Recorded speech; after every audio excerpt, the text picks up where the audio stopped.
What's up, everybody, and welcome back to the first ever episode of the Permabanter podcast. I did count this down 10 seconds too early.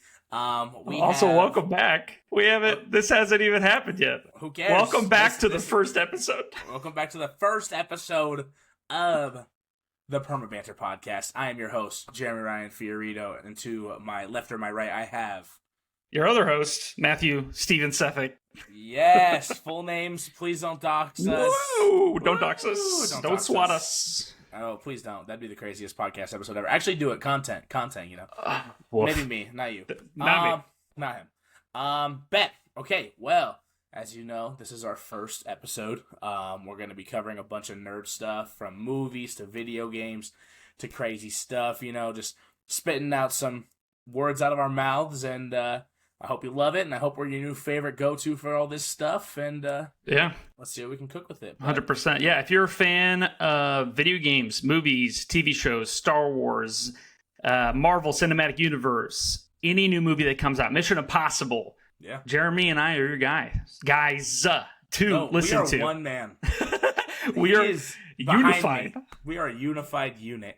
Bet. Well, Matthew, let's start off by introducing the people to who we are. So why don't you give us a little bit of a rundown about yourself? Yeah, absolutely. I'd love to. Well, first, my name's Matt, obviously. I am married, and I've been married for over a year now, a year and a few months. I live in Indianapolis specifically. It's been great so far. I met Jeremy when he was in high school. I was in my young 20s, and we've been bros ever since. Absolutely. I would say some of my favorite nerdy things in general. I mean, I grew up playing video games my entire life. I've loved them since I was a kid, so much so that screw school, let me just play video games instead of focusing on schoolwork. If you're under... if you're still in high school...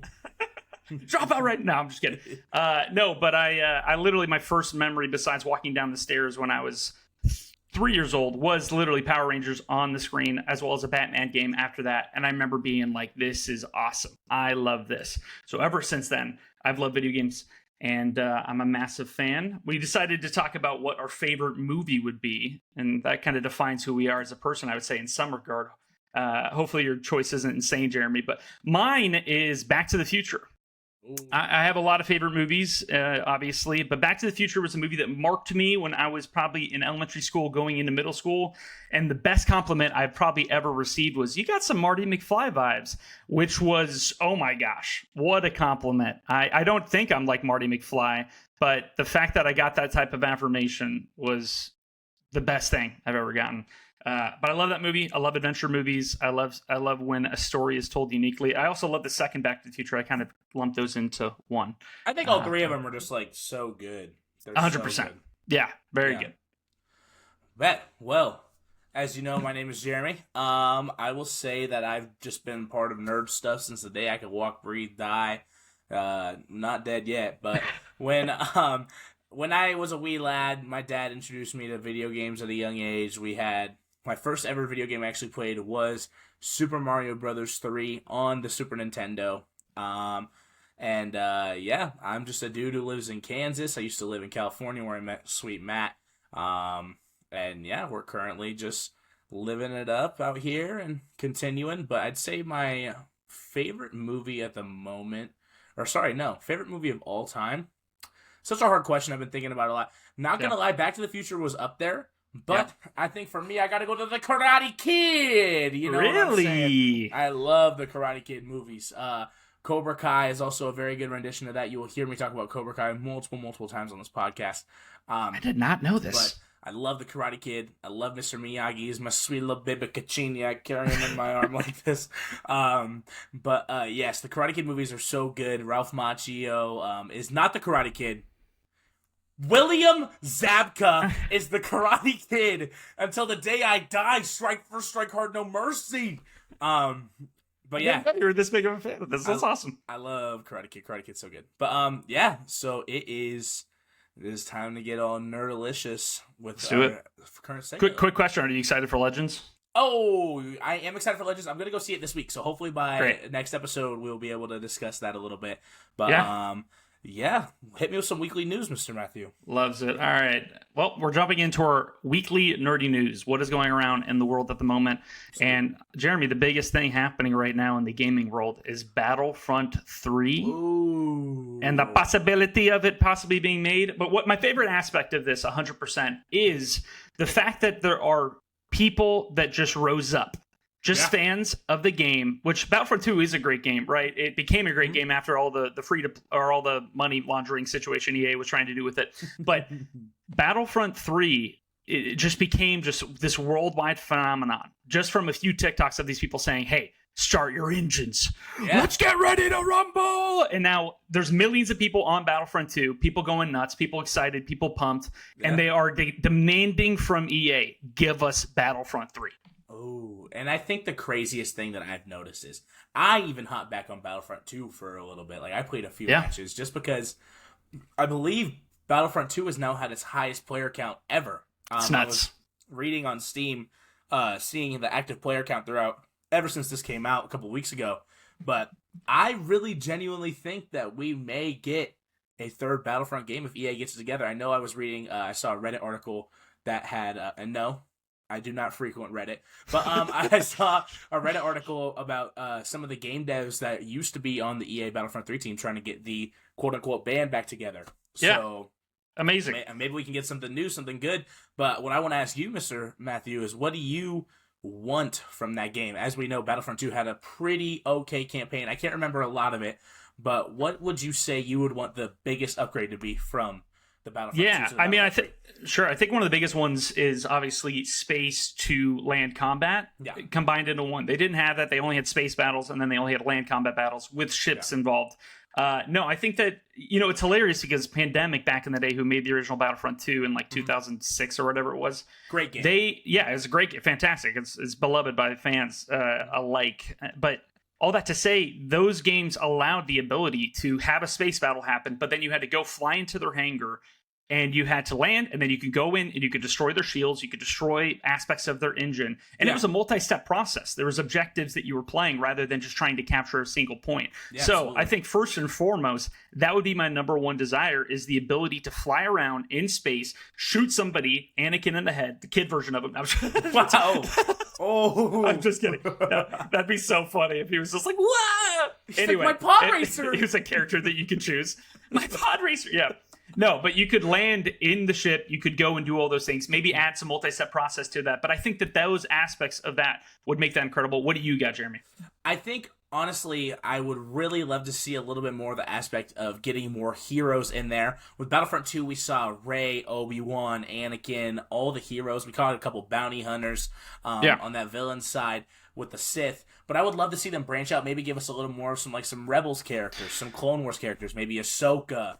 I would really love this to be a collaboration of everything, because I love that the Star Wars universe is so big, and with Mandalorian and Grogu coming out soon next year, and them doing more Ahsoka seasons and stuff, I genuinely think that this is the prime time to really delve into what the Star Wars universe is. So if this game does come to fruition, I would love to see just a little bit more content, a little less greediness from EA that we're normally used to. Yeah. But I would really love to see just EA give the fans what they want and not just have a little cash grab on the back, 100%. It's amazing because Battlefront 2 on its bones was an incredible game, right? The bones of Battlefront 2 is a good game. The issue is that they were money grabbing monkeys. Yeah. And so the freaking supply drops, bro. Oh, it's insane. It was pay to win, which is insane to do for a multiplayer game, especially with an IP as big as Star Wars. I think that if they got DICE together and they were able to do everything that they possibly could, they could make an incredible Battlefront 3 as long as they didn't do those things. I had a few other ideas in general, like the idea of morale affects your team. So one of the best things about the original games was Galactic Conquest, where you're able to capture multiple planets and then you could take over the galaxy. Well, if you're able to do that with friends, and morale is affected by each battle, and the more morale that your team has, then it's like, oh, Ahsoka can join the battlefield because your morale is high, or your morale is low and you have reinforcements. Things like that, I think would make the game overall incredible. But I really love that. I love that so much. Awesome. All right. Well, moving on from Battlefront 3, the other news is the Nintendo Switch pre-order crisis. Jeremy, what do you have on that? Honestly, I was really, really surprised, but also not very surprised when they announced the Switch 2 and they were talking about how they were trying to change up the pricing of the games. Don't even get me started on that. The fact that Donkey Kong, the 3D country game that they're doing, is roughly $90 to $100 for a I saw a report that it's $9,000. It's 9,000 bananas. No, but it is crazy to see. Nintendo has always, like, I know we always talk about like the money, like Mr. Krabs, but Nintendo has always been so sly with their IP and how good they are at privatizing it. So annoying. And man, it really is. But I will say the upgrades to the Switch 2 console are well worth the wait. The fact that we finally have magnetic Joy-Cons. Oh, man, I am so stoked to see what that happens. But the sad part 100%. Is it's always supply and demand. When we think back to the PS5, when they were doing pre-orders for that, and you couldn't get a PS5 unless your grandma laundered money through her laundromat and then had to run it to you through the fence. It was like... I had 3 grandmas on payroll, still didn't get one. Exactly. Like, I basically would have turned 87 if I wouldn't have got a PS5. Like...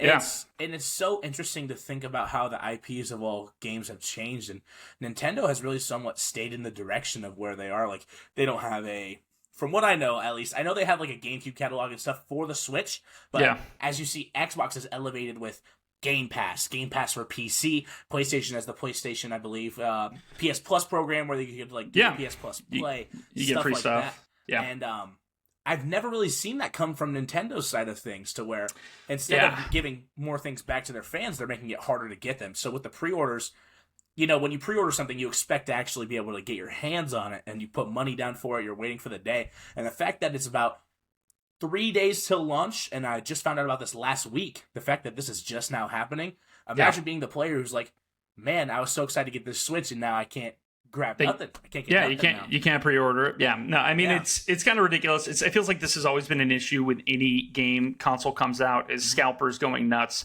and then you have to go on Facebook Marketplace and buy one for $17,000 plus your firstborn child, which isn't fun. And a kidney and your heart.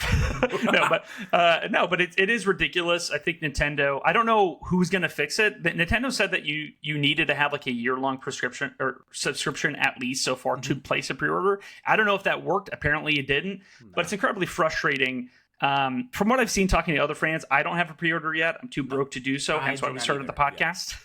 But all that to say, my friends that do have it, they're excited. They're excited for the new Mario Kart game, which is exciting. But it's not like there's an insane amount of games selling or games that I need to have right off the bat. If Donkey Kong was a launch game, then I would maybe feel a little bit more FOMO. But hopefully... I don't know if Donkey Kong is a launch game. When are they pushing it? It isn't. I don't know. But it's later this year. I know that. But all that to say, at least there's some time before some games start coming out. Hopefully Nintendo can fix this issue and this problem. 100%. It's been happening too consistently. But honestly, it's not just Nintendo. If PlayStation announced a new PlayStation tomorrow, they would have pre-order issues as well. They did last time. They went early way too soon, and that was really frustrating for a lot of people. So hopefully they'll be able to fix this. I think one of the hardest parts to think about too, and not to spin off from the Nintendo Switch too, but it's like, when is this gonna like slow down? Because Xbox just recently raised all their prices with it too, and I feel like as inflation grows and as which makes no sense. No. My favorite part of that is like Xbox is like, listen, nobody wants our console, it's more expensive now. Like you want to lower the prices if you want people to hop on board.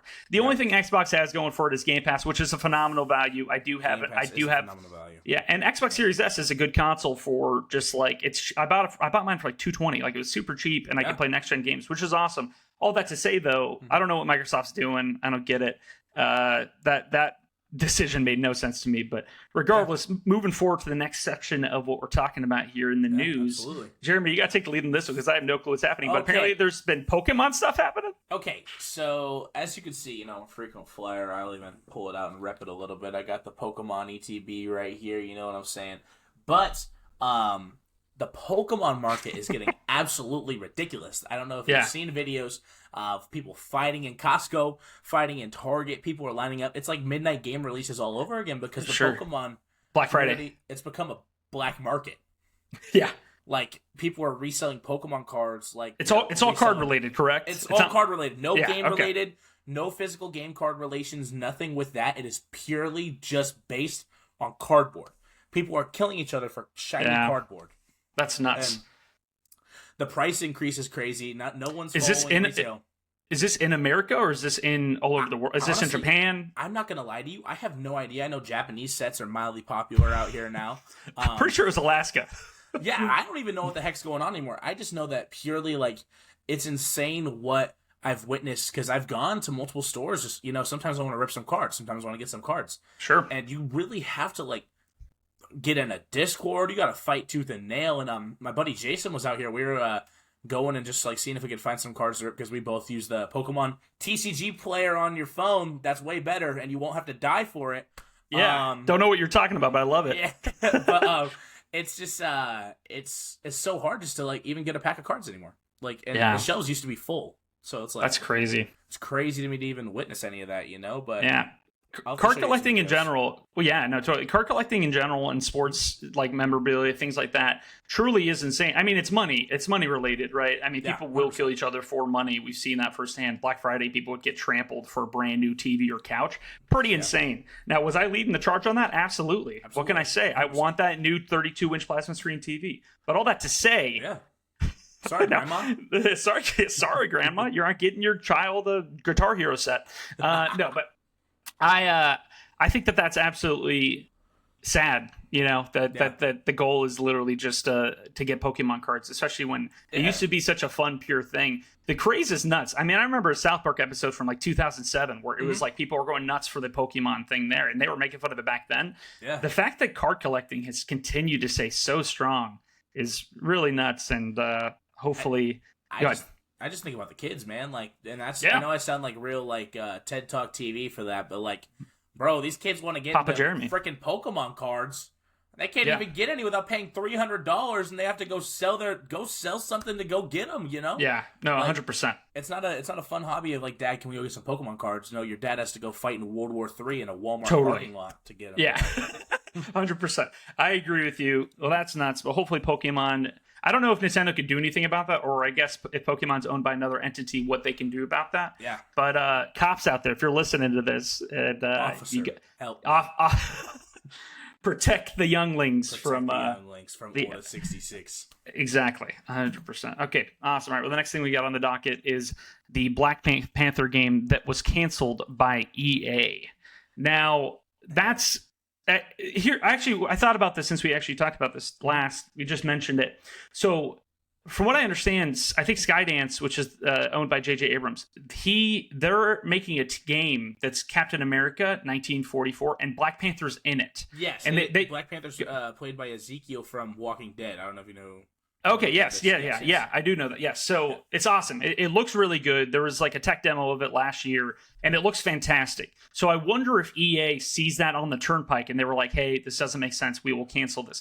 But regardless, that's frustrating because the guy who's the lead developer for the Black Panther game was the guy who was one of the lead developers for Shadow of Mordor, which those Lord of the Rings games, the two of them, were fantastic. They were the best Lord of the Rings games we've gotten since maybe the RTS games back in the day in the mid-2000s. So it's frustrating because you don't know what that could have been, what that game could have been. Similarly, Wonder Woman was canceled back in the day, more recently too, which was made by the same team that makes that game. So it's frustrating that EA is canceling really good possible IPs because Black Panther would be an incredible game, right? Yeah, and it's the fact that I don't even know if you knew this, the whole studio got shut down with the game along with it. Yeah, woof. It just got soulless. Wiped. And my biggest thing is when you think about superhero games coming out, we had Spider-Man 2, incredible game. It's an amazing time. Wolverine got leaked, pushed back. A lot of it was leaked. Yeah. I've seen footage of it. It's nuts. Yeah, it's insane, and we haven't seen any. Logan's naked the whole entire time. It's awesome. Cheeks out, adamantium cheeks. But it's crazy to see, like, when it comes to the studio, if they were to ever pick it up, what studio do you think you would want Black Panther to really be? Ooh, I like it. I like the twist. Good question. I think that... Okay, give me 1 second to think about it. Do you know yours? I'm not going to lie. I think about it, and when I think about story games, and I think about who can handle the IP of a solo good story Naughty Dog, but also anything to do, I believe that just get it out of the multiplayer game's hands. Like, Yeah. get it out of EA, get it out of anything to do with like Gearbox, I don't know, any of that other stuff. Like, give it to someone like Naughty Dog, give it to someone even in PlayStation Studios with God of War and the incredible games they know how to make for storytelling. Like, give them the Marvel IP. Like, 100%. I know everyone's talking about how they share games now, like Gears of War is going over to PlayStation, Halo's PlayStation. Like, there's really no like separation anymore. But man, just give them the IP. Like, 100%. Let them try it out. They did great with Spider-Man with Insomniac. Yeah. Insomniac's developing Wolverine if that ever comes out. Let's just keep the train going. Let's keep it going. Yeah. No, I don't hate that. I think that there's a lot of fruit of what that could possibly be. Absolutely. I don't know. I mean, also it would be an action adventure game. I don't know if you'd make it open world. If you go more linear or if you go open world would be the main argument that you'd have. Yeah. I think that maybe because we're oversaturated with a bunch of open world games in general, maybe they would go something more linear where there's still verticality, so it's small areas. I'm trying to think of the game company that I would want to develop it, and besides like the big hitters like Naughty Dog or like Rockstar, or even the team that did Ghost of Tsushima, maybe they would be a good option because they've been dealing with finishing that game up, and they'll maybe have a new IP that they could work with, which is Santa Monica Studios. I also think, what's the team that developed God of War? It was, I believe, Santa Monica. That was Santa Monica. Yes, it was Santa Monica. I forgot who made what's it called? Who made Sly Cooper? Ghost of Tsushima. It's not. It's a Sucker Punch. I think it's Sucker Punch. Sucker Punch did. I believe they did. What's it called? Infamous. Didn't they? Yes, and they did. Yeah, and so Sucker Punch. So it is Sucker Punch. They did Infamous, and then they did Ghost of Tsushima. That's the games that they're making. So they'd be a good option. But I also think Santa Monica would be a really good option if you were going to give something to them. Somehow make it not exclusive. I don't need it to be exclusive. That's what I would do. I would pretty much put that in a position where they're able to make something really cool and linear. Did you play God of War 1 or 2? The new ones? I played both, and I love both of them. They're both fantastic. They're incredible linear games. They have that kind of sub-open world kind of setting to it. So I think that that's what I would do. I think that that's who I would give it to. I think if Santa Monica got their holds of a really good IP like that, they could expand the world. They could have other heroes involved in it. I think it would turn out to be very fantastic. So that'd be my excitement. I like that a lot. I think that would be really solid if Santa Monica took that over because, honestly, never mind because I really want another God of War game. But if they have time for both, then absolutely do both. 100%. Okay. Awesome. All right. Well, next thing that we have here is the Bond reveal. Now, we officially don't have the Bond reveal, but I do want to ask you in general, quick question. Who would you want Bond to be played in the video game? Not the movie. So it can't be as big of a star power as like in the real world. We'll talk about that another topic, another time for the movie. But yeah, man, I don't know. I really think that when I think of James Bond, I think of very like, what's the word? Like dapper, like very much holds himself to a thing. And when we talked about this a couple of days ago when I was thinking of ideas for it, honestly, he might be a little too buff for it. Henry Cavill, he would be a solid build for that game. Like, I think that it would be cool.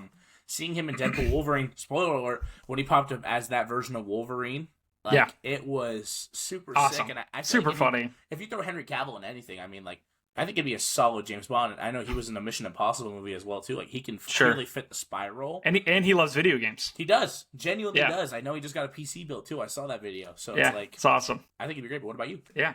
Well, my brain goes to somebody who has less star power. I feel like Henry Cavill probably wouldn't like take the time out of his day to like, I'm going to be in a video game because it's just not the same. But my brain goes to Richard Madden, who he's in Game of Thrones. He's one of the Sons of the North. He's in the Eternals. He's like the main guy who ends up being the bad guy at the end. Okay. So Icarus. Icarus. Yeah. So I love him in Game of Thrones. He has some incredible scenes where he is dramatic and serious and looking at the enemy, and it's epic and awesome, and I love it very much. But all that to say, because I think he's not as big of a star as somebody like Henry Cavill. I think he'd be a better option for the game. But he's been in the running to actually be James Bond in real life too. Wow! But dude, Richard Madden, he became one of my favorite actors after watching some of Game of Thrones with him in it specifically. But more than that, I think that he would just kill that role, man. I think he has the suaveness. I think he has the look. He's a little bit jacked as well, but I think he could dive down some. That game, I think, is going to be fantastic. I played Hitman. The only one I actually played was Hitman 3, but IO Interactive, the team that's making that game, I think is going to nail the game. I think that it's fun.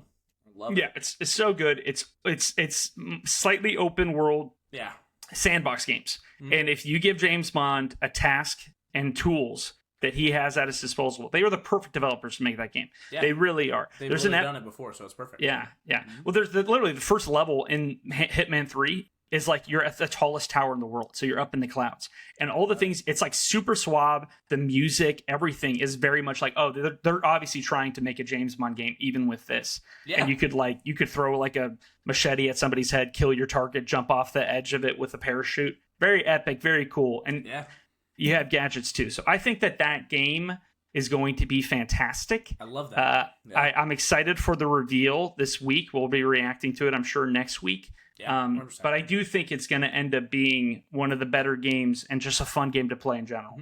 Yeah, I love that. It's cool to see. I don't know. I love seeing the developmental process when it comes to those types of games, because I just hope they don't give you away too much at the front, so you can get a little bit of a build up. But 100%. And I think they'll be pretty good about that. I think if they again just give you a cool trailer. We see who's playing Bond. I don't think it will be either of the guys we just talked about, but I think it was fun to talk about that in general. Could be like Boss Baby or something. Yeah, I assume it will just be some good. Maybe it'll be a lower key actor, similar to what they did for Jedi Fallen Order. The redhead Dominic. I think his name is Dominic Monaghan, or something like that. That's not his name. I just know he's Ian Gallagher. Yes, exactly. Yeah. So, and he kills it in that. He's really great. So I assume it would be an actor along those lines. Who's just been in TV shows and stuff, but I love it. Not a big star yet. All right. Well, for our next segment, actually, we were just talking about Star Wars. It's actually a good transition. So this past week, Ryan Reynolds was out and about trying to save face, and he was basically saying that, well, Deadpool can be rated R, or why not a Star Wars movie, right? Or why not a Darth Maul movie that would be rated R? So the next topic, this is our next segment. We're away from the news now. We're diving into what we would want out of a rated R Star Wars property. And in some ways, this is actually asking what we just want out of Star Wars in general. And I know you're watching Andor at the moment. I have yet to start season 2. But it's probably the best Star Wars product that has been made since probably, I would even say, Empire Strikes Back, maybe Rogue One. I enjoy it. I love it a lot. I love the tie-ins with Rogue One. I love casting Andor as just the fact that Star Wars doesn't always have to be lightsabers. Star Wars doesn't always have to be, the craziest Mustafar fight scene. Although, is it amazing when it is? Absolutely. Yeah. But it's cool to see them test the waters with other projects as well. Totally. And the Republic doesn't need to be, or that's the bad people, the Republic? Empire, my bad. Mm-hmm. So the Empire, I'm a fan. Back up, get off my back. No. Get off his back. The Empire is competent. Yeah. It's competent. It's held together by really competent people, which it's not shown to be that in a lot of movies, especially in the new ones. Yeah. So all that to say, for a rated R movie that is Star Wars related, I think that there should be a Guido movie. Okay. And now Guido is the guy who owns Anakin and he owns basically slaves in the first Phantom Menace, the Star Wars, Episode 1, the Phantom Menace. You mean Watto, right? Watto? Guado, sorry. Guido's the one that shot first. Sorry, yes. Yeah, he is got a fan. He's a fan of this. I am a fan. Get off my back. What is his name? Watto, my bad. Okay, so Watto is basically the original the guy that I would want it to circle around, right? Now, it's him, and he gets addicted to gambling. All right. Okay. But there's flashbacks constantly throughout the story. And all these flashbacks have to deal with Anakin and they have to deal with his mom. And so he's like, do you remember one time I forced your mom to eat my poop? And then it keeps cutting back to like modern day. And he has to experience all the horrible things that he did to his mom. And so I think that it would be this would be a terrible movie. I think it would suck, but I do love Guado. I'd buy tickets. I'd buy a theater out. Andy, over the Jedi, eat the poop and your mother ate it too. Do you remember that one time? Who your father was and I didn't tell you? Oh, when your father ran away? His father was Qui-Gon Jinn. No, but no, I think a Star Wars movie, a rated R version of a Star Wars movie, what we'd really want for it is actually, man, I'm lightheaded after doing that. But doing that voice is a real good. haymaker. Woof. I love it. I love it. No, I think for a real rated R Star Wars movie, you would have to go Old Republic. Now, I hope they do this 100%. Regardless. I hope they do this regardless. I hope that they are putting themselves in a position to actually amp up and go backwards rather than keep going forwards. I know they're talking about doing a Rey movie. I think that's what their plan is, to do another trilogy, which sucks. But I really do think that if they do an Old Republic film series, and I know there's books, I don't know a ton about the books. I don't know enough about Star Wars based off me not knowing two of those names so far. But I do know that the Old Republic has so much to work with. From what I understand, like the Sith Lords, they're apparently weaker than like what are portrayed in the modern movies. So you can have a lot of Sith Lords, you can have a lot of Jedi, you can have a ton of awesome cinematic fight sequences between them, and you can introduce new characters. And I guess Revan could be the main central villain, or you do something new and more unique. I think it's just gonna be. I want something more. Like, if it's gonna give me any sort of like, I want it to be bloody. I want it to be action-packed. I want them to push the boundaries. Like, I know these saber fights can go crazier. Let's see a limb fly off. 100%. Let's see heads fly off. That's the thing. It's like, I think they're so good at with the PG rating and stuff like that, the PG-13 rating, whatever they're doing. Sure. Yeah. And I was even thinking about this, especially with the Sith Lords, showing that they're really Sith Lords. I want to see Anakin Order 66 the heck out of someone and just cut him in half. No, I'm just kidding. That'd be crazy. Not the younglings. But, not the younglings. I feel like they dramatize these scenes so much where it comes to like, these really bad things happen. Okay, show them in a bad light. Like, let's see it. Let's feel the emotion of the screen. Let's see everything. You know, I can feel anything John Williams is playing through sound. So if you're showing some baby Yoda punching a dude in the face till he bleeds, like, this is like, I feel like Mandalorian and Grogu is such a great shot. The hard part is, especially with the market we're in now with a rated R Star Wars movie, is they want it to be for everyone. Disney wants it to be for everyone. Even when Disney did last rated R movie I could think of, Deadpool and Wolverine. That movie, in my eyes, wasn't even really rated R. Yeah, there were a couple F-bombs. Yeah, it was a little bloody. Yeah, it was a little gory. They didn't push the boundaries to what I thought it would be of where, man, Deadpool 1, rated R movie. Deadpool 2, rated R movie. And that's the thing is, like, I want to see Disney take the lead. They're not some, Coco singing whatever, Coco Melon? Coco Loco. Yeah, like, it's... Gotcha. Oh, Coco, gotcha. Yeah, Coco. Yeah. It's like, you can do more with it. Like, let your directors take the wheel, trust them, and let's see some cool stuff. I want to see Darth Maul split two people in half while he's swinging the dual wield. Like, that's what I want. Yeah, no, 100%. And there to be pain, and there should be reality of those things. I mean, everybody who dies in those movies is just like, dead. Yeah. It's never as epic as it could be. Honestly, they should just give it to Tony Gilroy. Yeah. They should say, hey, Tony Gilroy, we want you to handle a whole entire trilogy and or series of whatever it may be. It could be Andor is a more mature TV show. It is like almost R-rated in how it's presented and how it's portrayed, especially the writing and the maturity. But I'm pretty sure there's cussing in that movie as well that pushes the boundaries in some regard. The sad part is it's just over. Like, now there's no more. And I thank God we got it, but I think because Tony Gilroy has such a good firm grasp of writing, even if he didn't direct them, if he wrote the story for an Old Republic movie series that could handle more serious themes, and then they hired Martin Scorsese to direct, that'd be crazy. No, but actually, I would want them to actually do Dan Trachtenberg, who's the guy who directed the Prey movies, the new ones, like the new exciting good ones. Yes. I think he'd be a good option for that because he's young and he's awesome. He did 10 Cloverfield Lane as well, which is an awesome thriller, great movie. I do think that an Old Republic trilogy would go insanely hard. I think it would be great. Yeah, especially if it was like, we're not going to hold back. It's dark. It's not needlessly dark. I think Deadpool, because it's a comedy, you're able to do that. And maybe a Star Wars rated R comedy would be funny. Yeah. But I think we just want more serious dark themes in an Old Republic kind of setting. Yeah, I want it to be like, I want to feel the emotion of the loss. Like, that's what I want to do. 100%. Yeah. And for it to be portrayed darkly. Absolutely. Yeah. No, I love it. All right. Well, awesome. Is there anything more you add on that?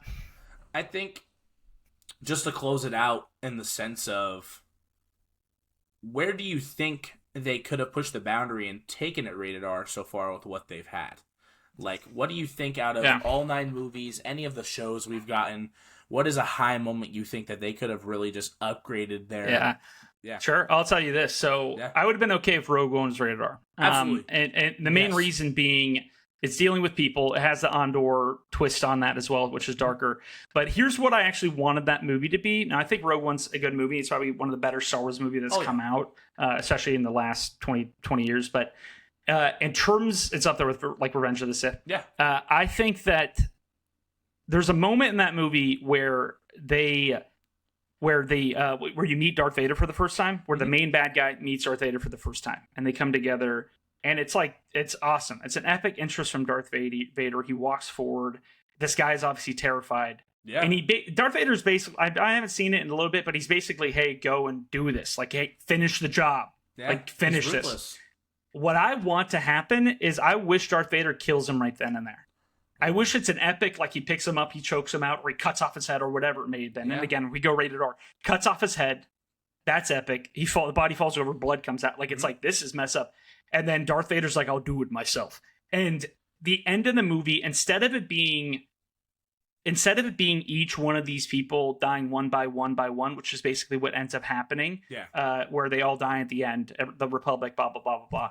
Yeah. And then the only I think the best sequence in that movie is the end where Darth Vader comes through the doors and he starts killing all the Republic army. Like, that's the most epic moment in the movie. I think if you make that the last 30 minutes of the movie, and you don't overplay it, but Darth Vader is showing up and he's just like basically hunting down all the main characters one by one by one. Yeah. And then you keep that same ending sequence where he's about to get there. He's about to kill the people. They're getting the plans to destroy the Death Star at the end to the door. I think that if they would have done that to me would have been awesome. And especially if it was rated R and it was super dark and Darth Vader is just like destroying these main characters we've gotten to know over the last hour and a half, 2 hours. Yeah, absolutely. I think that would have been the most epic way to do it. What about you? For me, I take it back a little further, and I would say I would have loved to see Kenobi, the show. Like, yes, we saw their fight on Mustafar. Yes, we saw it, but now we're seeing Anakin and Obi-Wan fight raw, unprecedented. Like, and it was when he was like, "You didn't kill Anakin, I did." And I feel like if they would have went way more in depth, maybe a little bit better on the fighting, maybe a little bit better on like digging into the a lot of talking about killing Anakin tonight. And that's the thing. It's like, I don't want to kill Anakin. I love Anakin. I just think when you think of key lightsaber duels in anything, like Anakin and Obi-Wan is one of, if not the best saber fight ever, and not including Clone Wars, not including any of that stuff, because Clone Wars has the bounds of animation and stuff like that, so where they can take leaps ahead. But when it comes to their fight, when it flashes back to them practicing in the temple, to them fighting actually for real, and it's really just, I feel like they could have pushed it a little further to where maybe Obi-Wan shows a little more emotion. Maybe he gets he loses control, he loses himself, and I feel like they just stick to this. They stay between the lines so hard when it comes to these shows and the stories, because they don't want to break canon. They won't do anything like that. They want to do this. They're not willing to push those limits to where I feel like if they would have maybe pushed Obi-Wan a little further to maybe show that, he had a little dark side in him too. He was pissed that the dark side took Anakin from him. That was his brother. Yeah. Like, I feel like if they would have dove into that a little bit more, I may have been even more hooked on that show than I already was, because I love that show. That show was great. Really? I hate that show. You hated Kenobi? I hated Leia. Leia was annoying. That for sure was horrible. Yes, but I genuinely did enjoy Kenobi. I thought it was really good. I enjoyed aspects of Kenobi. I had a lot of issues with Kenobi. It was mainly due to just, I feel like it was poorly written and poorly executed. And that's what I'm saying. It's like they stick to these lines. They're not willing to change much. And it's they play it too safe way too often. Yeah, I agree. And it's super frustrating. And I get it. You kind of have to set up Obi-Wan in the new movies and so on. But yeah, I didn't buy any of the villains in that series. Yeah. Except Darth Vader, and Anakin is great. He is like, Hayden Christensen in that role is awesome. Like when you see part of his face, is meant to be that role. Yeah, he kills it, and he's a great guy in real life, which is awesome to see. But he is, I I see what you're saying. I agree with what you're saying. I would have changed a lot about that show, and it would have been a lot more, I think, intense in terms of how I approached it. I will say I do like Ahsoka more than I like Kenobi. I do. I think Ahsoka's a better show than Kenobi for sure. 100%. I think that if you were to take, like, conceptually, if you were to take the concept, or not the concept, if you were to take the quality of that show and put it on a random TV show that wasn't Star Wars IP, nobody would have talked about it. No. Nobody would have cared. Because the quality itself, I think, was so poor. But because it's dealing with characters that we love, and we love Ewan McGregor, it's hard not to love aspects of that. It's hard not to love Hayden Christensen in that. Yeah. It's hard not to love the actor who plays Jar Jar Binks at the beginning, who's Misa gonna kill you. Misa gonna stab you in the mouth. Misa Jedi. I love the idea that he was really the dark Sith the entire time. Anyway, no, but all that to say, I think that show had a lot more issues than just that. But I do think that I agree. If they would have went darker in some areas, that maybe would have won over my heart a little bit more. Yeah, because like, it's good for kids, but like, as we go to be adults, and remember the IP is for more than just a general audience. Like, you gotta sometimes push most of the fans were kids in the 70s. Literally. Yeah, and then like a lot of the fans were kids in the 2000s. Yeah, most of the kids in the 70s are on ventilators. Yeah, and most of the kids in the 2000s are 45-year-old.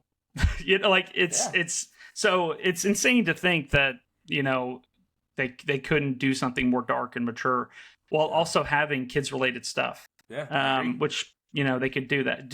Honestly, they should just do kids TV shows and then just do movies that are that doesn't make sense. But I think that if they just focused in on IP so big, I mean, they could. Exactly. Yeah. Oversaturated though. Same thing with Marvel, I feel, at the moment. It's a little oversaturated. Yeah, that's a whole different topic, but yeah. All right. You ready to move on to the next segment? I absolutely am, my friend. All right, the next segment is... Go ahead, you can lead the way on this one. Oh, me? Oh, I was just trying to be dramatic. No, you're good. All right. We are going to go into the #1 summer blockbuster for this year. There are plenty of candidates, tons of options, and what do we really think is going to rule the summer on what's coming up? And do you want to start? You want me to start? What are you feeling? No, you start. I'm not going to lie. I do think that... Well, let's do this. What do we think is going to be the best movie of the summer, and what do we think is going to be then also the biggest blockbuster? Or we can flip that. Yeah. What will be the biggest blockbuster? What will be the best one? Man, I have so much hope for Superman. It's crazy. Yeah, me too. James Gunn is so good. Yeah. He knows what he's doing. And I really think there's so much more on the line for the show than what people think. And with, you know, just like Peacekeeper and all that, and like... Yeah. Green Lantern show. Yes, the Green Lantern show. Like, everything they want to build out of this with Guy Gardner and all that. Like, this is the make or break for me. Like, if this movie sucks, I'm over it. Like, I've given DC too many chances to the point of where it's like, I'm really banking on this movie to be good. Fantastic Four is also going to be very good. I think that's going to be great. But as for a summer blockbuster, like, I don't know. There's just so many good options of everything that's been coming out. Like, are we basing it off what makes the most money? I would say so. I would say, like, what do you think is going to make the most money out of everything? Yeah, no, totally. Yeah. I think that there's a good chance that Superman will be the biggest blockbuster of the summer. Mm-hmm. I think that there's a lot of people. There's even negative recourse is still hype. And people are like, there's people talking about his face in certain moments, or like when he flies and the camera's on his face. Similar to Guardians 3 when Warlock is flying. Yeah. I mean, maybe that's just Sam Gunn's style for flying, and that's how he wants to portray it. That's fine. If that ends up being it, I'm okay with that. I'm sure there'll be enough sequences where that isn't the case. Yeah. But I think that movie, if it's good, it's going to make the most amount of money because we haven't had a good superhero project since maybe you could argue Man of Steel. I didn't love that movie, but it did well, and it was probably the most grounded. Superman Returns wasn't very good, and I think because older people are bigger fans of Superman than they would be the MCU, and by older I mean like people in their 50s or 60s who randomly go to movies. Bro. Yeah, it's and they grew up with movies in the 70s that were all pretty well received. Yeah, the original Superman movies. So, I think for best, I actually do agree with you. I think Superman is going to end up being the best movie that comes out this summer. I hope so for its sake. Like, I love Fantastic Four, and I wish nothing but the best for these movies for them to succeed. and like even Yeah. Jurassic World and everything else we have coming this summer, it's going to be like, I would really, really love to see Superman just blow the box office away. 100%. I really do too. I think that it will coincide if it gets really good reviews. Even if it's like a 75 or higher on Metacritic, which I think there's a good chance it could be, I think that it could be big. I'm assuming IGN, I assume the reviewing like firms will all give it a pretty high mark. I think the thing is that James Gunn hasn't made a bad movie. He hasn't made a bad project in, I think, probably since like 2011, 2010. And that was before since Guardians of the Galaxy 1, he hasn't made a bad movie or bad project. Yeah, and I can argue that the Guardians trilogy is the best trilogy in the MCU. 100%. No doubt. Yeah, I mean, I would argue Captain America, but I think you're right in terms of overall quality. That's for a future episode, right? You want to fight? You want to fight? I'll kill you. No, I think that I could do this all day. I think that that James Gunn is so good at writing, he gets it. I think he understands the tone that he's going for. And based off what I've seen and about it in general, there's such a purpose and a goal of it being wholesome. And I think that movies need that. I think that we need summer blockbusters to be super duper wholesome. Yeah. In today's day and age where people are hyper negative a lot of the time, even on the internet, people can be pretty negative. Yeah. And I think because he's carrying a message of like this wholesome perspective that is like Superman loves people. He loves people. He forgives people. He has grace for people. Same thing with Lois, like his relationship with Lois Lane. I love the trailer where him and her are arguing. Yeah. It's so like believable and real, and it's good. Like, and the kid being like, please come say, or what is he saying? He's like, save me, Superman. Yeah, save me, Superman. That kind of wholesomeness is something that I absolutely love. Yeah. And it's not something you see enough in movies. So I think he's going to nail that. And I think he also knows that if this isn't good, then they are screwed. Yeah. I don't know how I'm feeling about the gap with all these superhero movies coming too. It's like, not to change the topic or anything, but no, you're good. Next movie we have is Supergirl, and that's next year. And next year after this we have Spider-Man Brand New Day. Yeah. And so this is really the cutoff point for how are these movies going to leave us feeling at the end of the theater like experience. Like, totally. Am I going to be jaw dropped wanting more, or am I going to be just pissed off that it set me up for nothing? You know? Yeah. No, absolutely. So I think it's going to be a great theater experience overall. The movies do come out, I believe, a week or two within each other. So they're going to be brutal box office battles. Yeah. But I do have one question for you. Yeah, and I do think we should also talk about Fantastic Four a little bit too. Yes. Actually, here, talk about Fantastic Four too, because I'll drop this one at the end. Okay, great. Yeah, so I mean, I guess Fantastic Four is I'm excited for it. Yeah. But I'm going to be 100% honest with you. I'm probably not in the same boat as you. I don't know how you're feeling about the MCU. I've lost so much steam with the MCU. 100%. I can understand that. The shows I didn't watch Loki season 2. I didn't watch Thunderbolts yet. I haven't seen Captain America yet. I do plan on watching all of those things. But to be honest with you, I've kind of stepped into a place where I could care less. Now, I not care less. I still care, but you've lost me, MCU. You have to get me back. And they need a movie on the level of Guardians of the Galaxy or Captain America, Winter Soldier, or even Civil War, or whatever. Not to the sense of having a ton of cameos or a bunch of actors in it. I just need quality. Give me good quality. I've heard good things about Thunderbolts. I do want to see that, and I'm excited to see it. Very good. I will vouch for that movie. Yeah. I've seen it 3 times. I think it's great. Okay, maybe that wins me back, and that movie will do it for me. But I'm just really frustrated with the direction they've gone after such consistent quality, all the way through until Endgame. I wish they had more of a plan written out, and I wish they didn't do as many TV shows. But I do think Fantastic Four, if it's good, it could overtake Superman because people will come back. I bet there's a lot of people in the same position as me who are like, oh, this movie's supposed to be awesome. I'm back in. Yeah. But they need to nail this movie, and they need to nail Spider-Man and any other movie that comes out, Marvel does, MCU, before those new movies come out. Otherwise, they're not going to be the same success that they were before. And what I think about is your shoes of where so much production, so many projects, so many things, and I think people forget to realize that we were supposed to get Kang Dynasty this year. We were supposed to get so many things before the Jonathan Majors thing. Allegations, whatever you call them, Well, happened. apparently that's all gone now. Who So knows? We're not political here on this podcast, but totally. we when I think about it, it's like I love Trump. Okay. I'm just kidding. He did not. No, hey. No, I'm just kidding. We're nerds. Biden. Bro, I'm gonna crash out. Sorry, continue. No, but when it comes to Kang and it comes to all the stuff with He Who Remains, like that variant of Kang, where they were trying to make him scarier than Thanos. Like at the end of Loki season 1, I remember when Sylvie and Loki are in there, and they're like, "If you kill me, you're gonna have to deal with me." Like multiple versions of me, and I think it sucked after that because that stuff happened, and then whatever happened with Quantum Mania, that absolute car wreck of a movie. Woof. MODOK. Woof. But favorite character. And then it's just crazy to think that all the stuff that spiraled, and like we got some good products out of that. Like I'll say Miss Marvel was good. I'll say I did enjoy, like, some of the shows are very solid.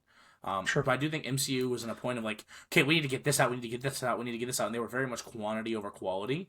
And now that we're back to like our 2, 3, if that, maybe 1, 2 movies a year, like to focus on the reshoots. Like, I'll be honest, on my TikTok, I crashed out over the Doomsday pushbacks. I was very frustrated because not even for the production volume of it, but I'm just so excited after Thunderbolts, after everything. Like, it got me sucked in to realize, like, okay, maybe we are back. Maybe it is time for us to finally come back to this point. They learned from their ways. Yes, a healthy balance. And I don't know. I just think Fantastic Four has such a good opportunity with. I truly think, and like we can talk about this on other episodes, I think the Fantastic Four are going to lose. Yeah, no, I think the world's going to get. I agree with you. I think the world's going to get destroyed, and I think that they're going to have to, because it's such a futuristic kind of like Fallout-y kind of world where it's like everything is modern but set in the 50s still. Yeah. I agree with you, and I think that's a great way to set them up for the future as well. It makes me think of Rogue One. It's like a one-shot movie, but instead of ending for everyone there, they get the second chance at the end. But they lost. But that's great because it's the same thing that happens in Infinity War. It's such a good like cliffhanger of like, oh man, they have so much to fight for in the new movies. I mean, I love the cast. I love Pedro Pascal. I've been told that I look like him, which is a very nice compliment. You literally are Pedro Pascal, and I am literally Vanessa Kirby. I love it. Johnny Storm, baby. Johnny Storm, baby. And dude, they got the guy from The Bear. I'm gonna mess up your name. Hey, if we ever get you on the show, Ebon Moss-Bachrach, I got a chair for you right here, my boy. Is that his name? Ebon Moss-Bachrach. I think that's his name. I love that you can nail his name. But like him, I've been calling him Ebon. Yeah, just dude, he's so. I've been calling him Elon. No, I'm just kidding. I would say like from Andor and from. He's fantastic. He's so good. He's incredible in The Bear. He's an amazing actor, and I do think with this set of the 4 people they have, like Joseph Quinn's on his come up too. Like, yeah, dude. As long as the trailers haven't Stranger Things, baby. Oh, the trailers haven't gotten me to the. I'm not peak yet. I'm not at peak excitement yet. But I know over the next few weeks, as more build out and roll up comes up, I just got to make sure I stay off my phone. I stay off like spoilers because I really, really just want my full theater reaction to be just genuine. Mm-hmm. Yeah, I hate spoilers. I try to stay away from things. 100%. If I see things pop up on TikTok, I'm immediately like not unfollow, but like not interested. We didn't talk about this at all. Stranger Things looks fantastic. I'm really excited for those releases. Tudum, I gotta say, is a very successful marketing thing for Netflix. The fact that it's literally just the noise of the N hitting the screen, the ta-dum. I do think that. Well, how do you feel about Stranger Things being 3 parts? I'm okay with it. Yeah. I'm okay with them spreading it out. I mean, it's going to be incredibly epic and massive, and financially, I know that they've invested. Yeah, I know they invested a ton of money into that. Yeah. But you can't tell me that Will at the end being like.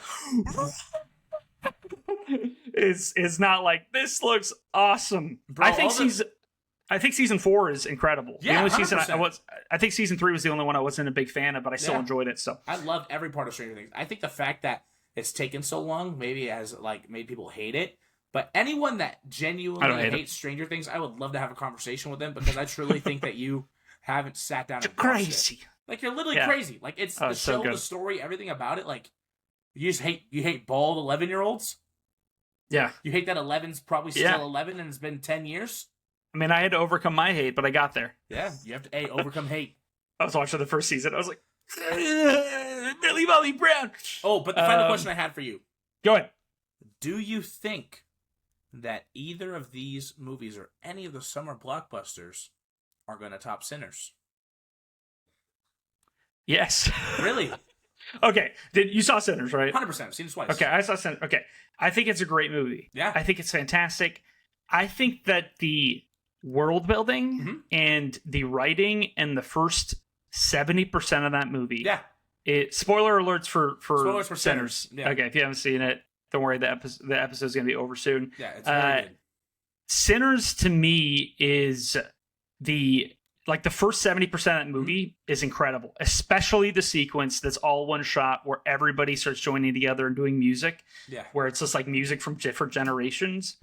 One nitpick on that, I wish that there was kind of a moment where a beat dropped and it was like, it went fully like hip hop or something, because it was more just taking from things. And I wish it went, because dude, if the beat dropped when the camera was going up or when it was like transitioning, I would have been like, oh, instead it was just a really cool sequence. Yeah. But anyway, up until the point where Haley Steinfeld's character is eating Michael B. Jordan's twin, the one version of the twin. Stack.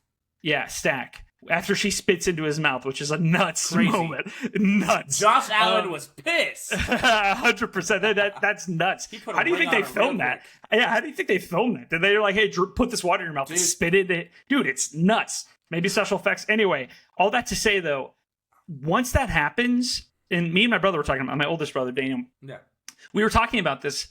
He made the point of like, it's kind of becomes kind of kitschy because it becomes just like a vampire movie at the end. Yeah. And I'm not saying that's a bad thing, but the frustration of that is like, okay, everybody needs wooden stakes and garlic. And there's a moment where like the older guy who's the kind of the comedic relief eats garlic and it just takes way too long. Like it overplays its welcome in that moment. Sequencing. Yeah. And it's an incredible movie. And it's also a musical, which is funny. It is like a musical, which is like, there's like an Irish ditty. It's awesome. I think that I think that the final action sequence, which by the way, I saw it IMAX, and the camera, the perspective or the shift literally shifts as soon as that moment's happening. When they're all about to bash through the door, dude, it made me being like, hell yeah. Like it literally sitting there, I was like, hell yeah. But then the action takes place and it's like very quick cuts. It feels like Batman Begins quick cut, like action sequence. Yeah. And that was hard because like I don't know what's happening. Like I was like, what's happening? I don't like know. Eye on everything too, Also, I'm frustrated that the woman the girl who is the Asian actress, the Asian character who's the wife in that movie. Yeah. I forgot her name in the show. I also forgot her name. She's like, come on in, you mother bleep. And I'm like, dude, really? Like you can't just wait them out? Wait until sunrise comes. But I guess the goal was she wants to kill her husband. Anyway, all this to say, the final, I should say actually this, 70% to 85% of the movie, I feel like is weak, which sucks because that's somewhat the conclusion. Yeah. But then the sequence where the twin kills all the KKK members is awesome. Yeah. Great sequence. And I think that the final post-credit sequences are cool and fun. I will say that I don't know if I'm just glazing. Sinners is my favorite movie of the year so far. Sure. Genuinely. Like I could get in that argument. I agree. I love movies that are shot that way though. Like I'm very much a patient movie watcher. Like it doesn't always have to be all up in my face. I'm very much watching the cinematography of it. Sure. I think the character development is really well too, as you meet Smoke and Stack and how you can really they are so twins, good. But you can tell how different they really are. Yeah. And when they first go into the town. Yeah. Like it's so cool watching them become their characters. And I think it honestly just speaks volumes of Michael B. Jordan and has his ability to not only play one, but two characters. Him and Ryan Coogler are really just, they know how to cook when they're together. Full cylinders, baby. Yes. Dude, so I love the movie. I think it's really, really good. I agree. What would you rate it? I'd give it a 9. I'm not gonna lie to you. Okay, you're in the 9 range. So I would be 8. I would be 8.5. Respect. I think it's an original blockbuster, and we want to support those movies. It's an incredible. I think it's incredible. It's brilliant. It's well written. The music is amazing. Coogler's awesome. His visual sense is amazing. I only have an issue with that small part of it. I know I've been more critical. Yeah. I also good to be critical though, because I mean that's like the thing. Like the one good thing about the Permabanter podcast is we'll be real with you. We're not gonna, we're not gonna BS you. We're not gonna make you think that any of the, censor me, beep, beep, beep. No, I'm just kidding. But, like, we're here to show you that, real authentic opinions can exist without having to follow everything IGN says or everything your friend's Letterboxd movie review says. Like, it is all good to not agree on everything, but that's what sparks good conversation. We welcome disagreement. I love a good argument and debate. Argue with me right now. Argue with me right now. Yeah, do it, punch me. All that to say, I do think that Sender's a fantastic movie. Will it be beaten? I don't know. Honestly, I wouldn't consider Minecraft a summer blockbuster because it came out before summer, even though that movie might be the highest grossing movie of the year. But to answer that question definitively, if we do that. We both agree that Superman is going to be the biggest blockbuster and hopefully the best movie. Yeah, and I think by this time in fall, when we're recapping, I think that we're either going to be really excited or we're going to be really angry. Love it. Okay, awesome. Well, hey, what are you watching? What are you playing? What are you doing right now? Right now, I would say I'm watching Andor. Andor's really good. I've been also rewatching the MCU over on my TikTok rating that. Yes. It's been fun. I just finished Iron Man 2. It's really cool to watch these movies, like, in depth. And, like, I watched a lot of these when I was younger, so I didn't really have, like, the mind for things. And, like, I was like, ooh, Iron Man flying, wee! Like, now it's like, oh my gosh, like, the character to build, like, development, everything with that. And then what I've been playing right now, I've just really been in my Marvel Rivals grind, man. Like, I've been trying to hop in more solo games. I know that's what you be doing, too. Like, you play a lot of solo games as well. So, I want to play Doom. But really, man, I'm just watching whatever I can get my hands on right now. There's so much stuff that is just, they're just feeding us consistently with content. Like, I just need to catch up. I really just need to catch up. So, 100%. Well, I've been playing Tainted Grail, which is a brand new RPG that is honestly, I think, fantastic. It's in the same vein as like Skyrim or Oblivion, but I appreciate the combat and exploration in this game so much more than I do in, I guess, those games. Not crapping on Skyrim, I think, is one of the best games ever made. Oblivion Remastered is a great game. But to me, moment-to-moment combat and gameplay is not the strongest state in those games. And I feel like Tainted Grail is really good. It has a good deflect system. I think the magic system is way better. I haven't gotten enough spells yet. Yeah. But, dude, I'm, like, exploring stuff. And last night, there's this moment where, like, I was playing it, and there was just like this body of water that's totally blood, and I went down and I swam, and there was a tunnel, and I went through the door, and I walked through, and there's all these dead bodies, and there's a guy standing there with like this crazy looking like metal head, and all you see is his mouth, and it's terrifying. Yeah, and then I talked to him, and he's like basically explaining what it is, and he's like, "This is a garden, and this blah blah blah blah blah," and then he's like, "I'm gonna kill you now," and you're like, "Oh no!" And he destroyed me, so I had to load, and I'm gonna come back there and fight him. Nice. But that kind of stuff is sick. I'm not saying that isn't in those other games, but I just appreciate the world building that's happening in this game. I think it's really good. Yeah, I'll have to check it out. I recently watched Matrix Reloaded. Nice. The action sequences in that movie are still awesome, even though it's kind of a CGI fest in some of it. That movie, the score is awesome. And I don't think that the original trilogy, the music, gets enough credit because it has really good themes, and it's movies that are actually taking the action that's taking place on the screen, and the music directly correlates with it. So if somebody punches, the music is correlating with it. I think that's awesome. Yeah. I appreciate the crap out of that. And I'm starting Andor Season 2. I haven't officially started it, so I guess I'm about to watch it. Yeah. But I got to catch up on some of the MCU stuff, especially for this podcast. And we could dive into more of the future stuff. Absolutely, man. Well, everyone, I believe that is going to be all for us today here on Permabanter. As we move into this new season of what we're doing, Season 1 Permabanter Podcast. Matt, where could we find you doing other stuff? Yeah, absolutely. Well, I do. I have a food review thing on TikTok, Instagram, and YouTube. It's Matt's Foodie Eats. You can see that in the bottom left if you're on YouTube. You can also follow me at Sefik Sada. It's SEFIK SADA. Very simple, very straightforward. That's more my gaming content side. Yeah. And what about you, Jeremy? I am twitch.tv/Chunky Tuesday. I stream on there pretty regularly. TikTok, chunk.tv, Instagram, chunkytues.co. I post random stuff all the time. I'm here for a good time and to make sure that you guys feel as content-filled as possible. If you guys are watching on the YouTube side, please sure to drop us a subscribe. Maybe turn noties on. Nodie gang! You know, this is a real big passion of ours, and you would not only be joining our little crew family out here, but you would really be supporting us and give us likes, share with your friends. Like this, like it. Like it right now. Pause for the like check. Please. Subscribe. Please. But, yeah, we're going to be planning on dropping episodes every Thursday on YouTube. So as you see this will be next Thursday. And then after that, we'll just have consistent uploads.